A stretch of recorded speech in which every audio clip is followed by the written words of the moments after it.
สันผู้คุณพี่น้องเขาจะสิปลูกเงินอยู่สันผู้คุณแหละ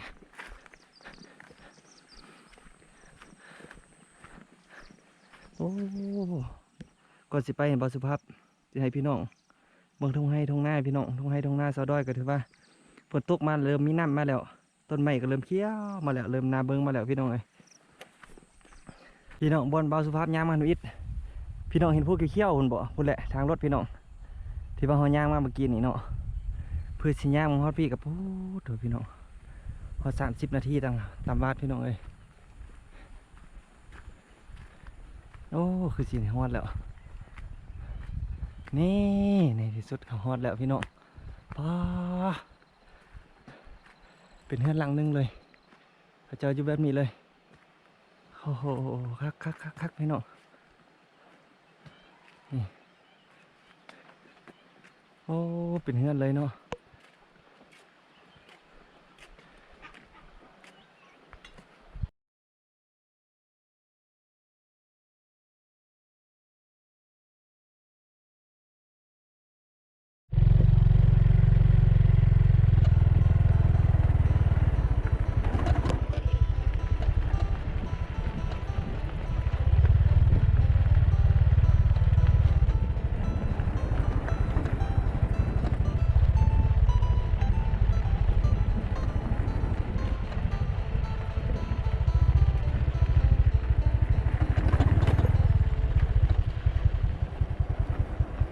เริ่มฮันเดกามฮันเดกามมาใกล้ๆพุ่นหน่อยใกล้ๆพุ่นไปสิไปลินน้ำอู้เสียล่องกามหน่อยเบอร์ 1ไปลินน้ำเด้อไปสิย่างไปลินน้ำไปทางไหนลงไปทางลุ่มนี่หนึ่งไปจะไปก้อนรถไปลินน้ำโอ้เพิ่นกำลังลุกให้มาพี่น้องลุกให้มาเพิ่นบอกสุภาพสีพาไปลินน้ำเบิ้งพี่น้องเพิ่นว่าอยู่สลามมาสั่น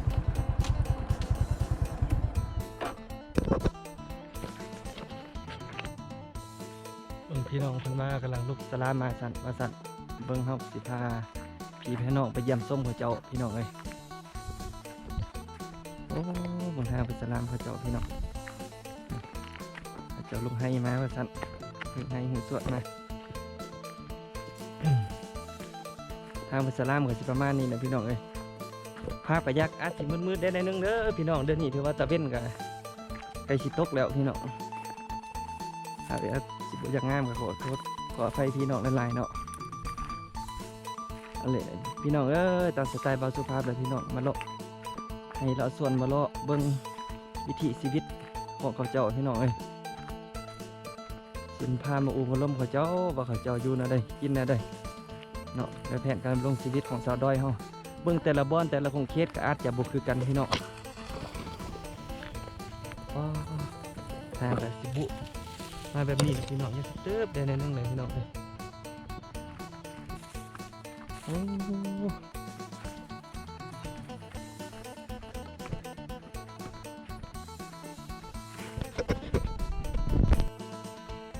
้พูนพี่น้องเราย่างไปพูนเลยพี่น้องบอสุภาพกับพายย่างไว้เต็มที่เลยพี่น้องเลยบท่านเขาเจาะพี่น้องมาเบิ้งมาติดเกาะเขาเจาะมาอูมาล้มเขาเจาะเบิ้งวายุนกันประมาณ3-4 คนนี่แหละพี่น้องเอ้ย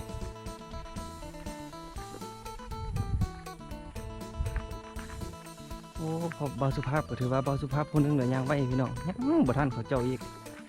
ถือว่าย่างไว้พอสมควร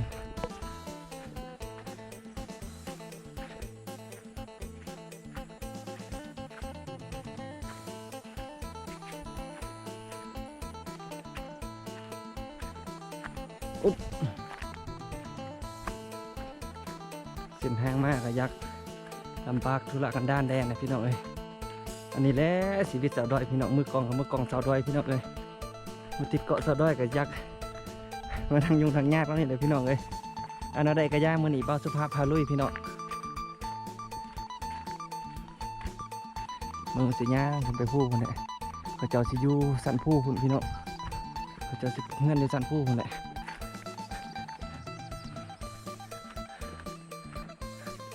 โอ้ก่อนสิไปเห็นบ่สุภาพสิให้พี่น้อง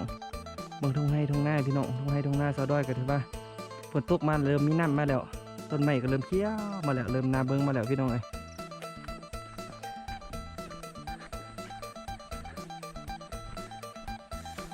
ได้เนาะเป็นมันยังไวแท้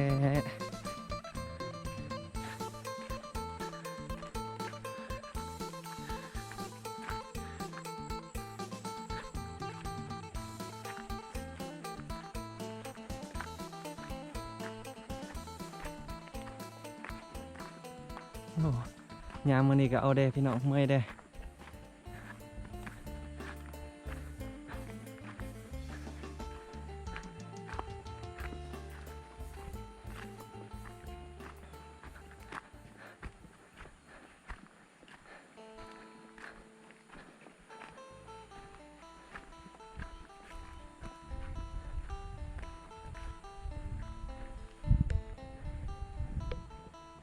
พี่น้องบอนเบาสุภาพยามมาหนุอิดพี่น้องเห็นพวกเขี้ยวๆคุณบ่คุณแหละทางรถพี่น้องที่ว่าเฮาย่างมาเมื่อกี้นี่เนาะเพื่อสิย่างมาฮอดพี่กับพูดถูกพี่น้องพอ30 นาทีตามวาดพี่น้องเลยโอ้คือสิฮอดแล้วนี่ในที่สุดเขาฮอดแล้วพี่น้องป้าเป็นเฮือนหลังนึงเลยเขาเจออยู่แบบนี้เลยโอ้โหคักพี่น้องนี่โอ้เป็นเฮือนเลยเนาะ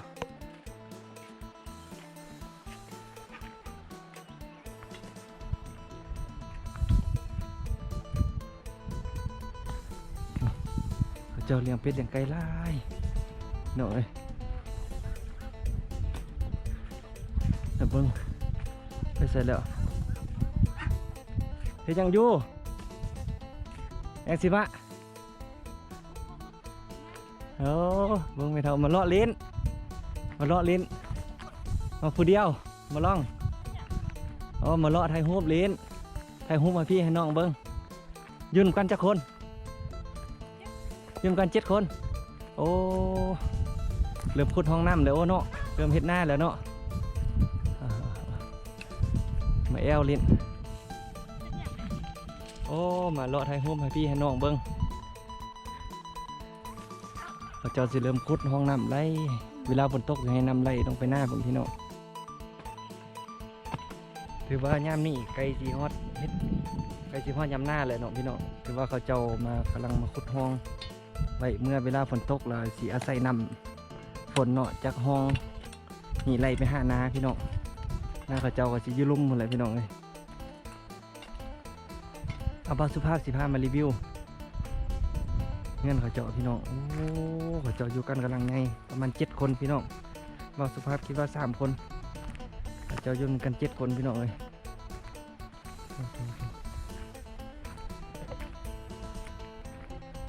โอ้ก็สะดวกสบายพอสมควรพี่น้องเลยเขาเจาะมาอยู่แบบนี้อันนี้จะเป็นเฮือนใหญ่เขาเจาะพี่น้องอันนี้จะเป็นเฮือนใหญ่แล้วส่วนที่แยกออกมาจะเป็นเฮือนครัวเขาเจาะพี่น้องเพราะว่าส่วนพอไปเขานี่เฮือนแต่ละหลังในแต่ละหลังแล้วบางเฮือนแบบดังเดิมเลยเขาเจาะสิเฮ็ดแบบนี้พี่น้อง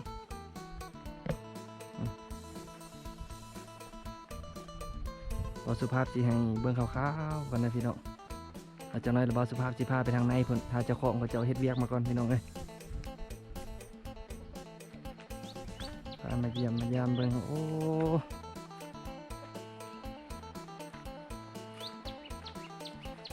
เบิ่งข้อหมูหลังนี้สิยังบ่โอ้หมูบ่ยังพี่น้องหลังนี้ก็บ่ยังให้กันพี่น้องเพราะเป็นพยาธิระบาดตามสุดทางเขาเจ้าหลายๆบอนก็เป็นพยาธิระบาด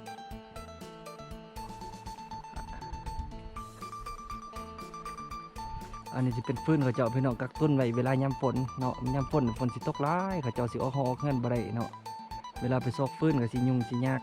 เขาเจ้าสิอาศัยเอาฟืนนี่พี่น้องเอาฟืนไว้ดังยามฝน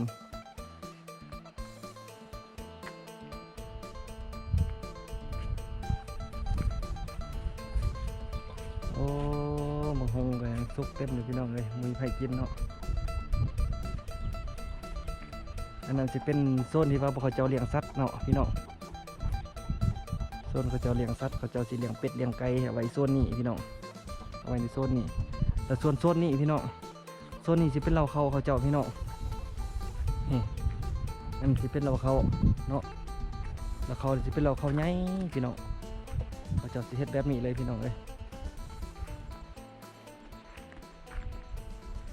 เราเขาเจ้าสิเฮ็ดแบบนี้เลย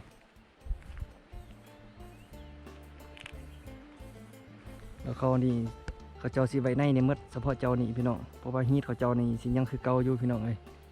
ได้เขาจากเป้าได้เขาให้เขาหน้าเขาเจ้าสิมาไว้ในนี่แหละมดพี่น้องหลังจากเฮ็ดฮีทเฮ็ดกล้องแล้วเขาเจ้าสิขนขึ้นมาไว้เรานี่ครอบครัวนี่อยู่โดดเดียวเลยพี่น้องเลยอุ้ยดูว่าเครื่องนี่อันนี้เป็นลูกไก่พี่น้องมีลูกไก่ห้องน้ำเงินถือว่าสมบูรณ์แบบพี่น้องเลยถือว่าสมบูรณ์แบบเลยเป็นเฮือนหลังนึงเลย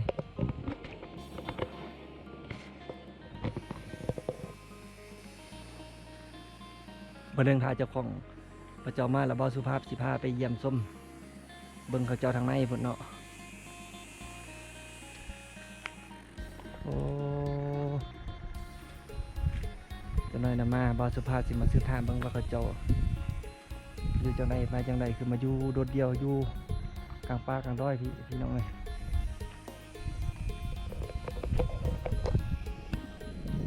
บ่สุภาพก็สิได้รีวิวแต่เพียงแต่ทางนอกให้พี่น้องเบิ่งเนาะเพราะว่าเขาเจ้าก็คาเบียกคาก้านได้พี่น้องเลยสิบ่ได้เข้าไปทางในพุ่นเนาะพี่น้อง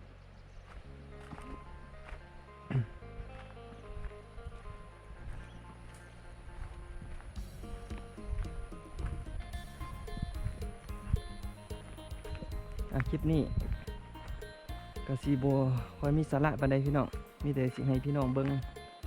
บรรยากาศธรรมชาติข้างทางพี่น้องเลยอาจจะได้ย่างกลับไปขึ้นสันผู้พุ่นเลยพี่น้องจะได้ย่างกลับไปข้างพุ่นเนาะ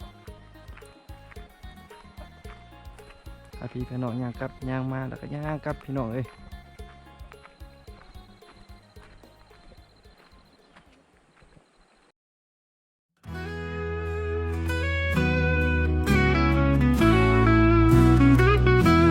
ออกจากบ้านมาไกลมาใช้ชีวิตในเมืองฟ้าถนนหนทางยาวไปสุดสายตาเพื่อตามหาความฝันที่ยังอยู่ไกลหัวใจเมื่อยล้าเป็นบางครั้งแต่ยังดีมีกำลังใจจากบ้านน้ำเสียงแม่พ่อคอยโทรมาถามว่ามื้อใดน้องสิกลับมายามบ้านเฮาฝนตกมาคิดฮอดทุ่งนาบ้านเฮาป่านนี้เขาคงลบกล้าดำนาแล้วลงจับปลาหน่อไม้หอยน้ำนกจำเจ้าคิดมาแล้วมันปวดใจบ่ไหวอยากกลับเมื่อบ้านเฮาคิดฮอดภูเขาป่าไม้ทิ่นทางที่เฮาเติบใหญ่และไล่กันต้นยังน้อยเขียนจบตามหวังเมื่อใดจะกลับไปหาคนคอยจนกลับไปนอนเพียงน้อยที่คอยเฮาอยู่ท้องนาเจอใส่กับบ่คือบ้านเฮาอยู่ในเมืองนั้นแสนเหงาและเดียวดายอยู่ทางบ้านยังมีแม่พ่อมีพี่น้องให้อบอุ่นใจอยากกลับไปก็คนอยู่ทางบ้าน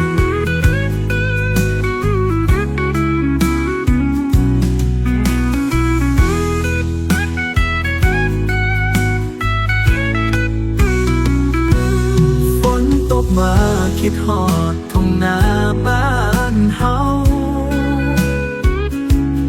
ป่านนี้เขาคงลบกล้าดำนาแล้วลงจับปลาหน่อไม้หอยน้ำ งบจำเจ้าคิดมาแล้วมันอดใจบ่ไหวอยากกลับเมื่อบ้านเฮาคิดฮอดภูเขาป่าไม้ทิ้งทางที่เฮาเติบใหญ่และไล่กันต้นยังน้อยเขียนจบตามหวังเมื่อใดจะกลับไปหาคนคอยจนกลับไปนอนเพียงน้อยที่คอยเฮาอยู่ท้องนาเจอใส่กับบ่คือบ้านเฮาอยู่ในเมืองนั้นแสนเหงาและเดียวดายอยู่ทางบ้านยังมีแม่พ่อมีพี่น้องให้อบอุ่นใจอยากกลับไปกอดคนอยู่ทางบ้าน